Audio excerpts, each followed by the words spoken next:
Hello, my name is Andrei and today we are gonna learn how to do the magic ring.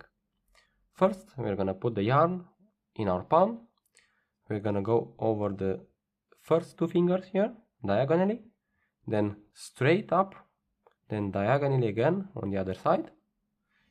Grab the two ends of the yarn here with your thumb, and then we're gonna insert the hook under this first yarn, grab the second yarn, pull through, and then here we're gonna just grab this second yarn again and we're gonna pull through everything.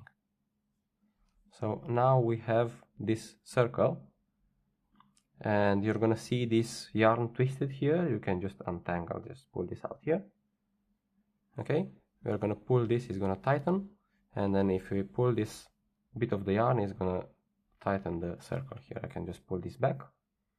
Any next stitches your pattern required to do are going to be done inside this circle, and be sure to grab both of these yarns here. So I'm going to do a single crochet here, and this is my single crochet inside the magic ring. That's it. Thank you for watching.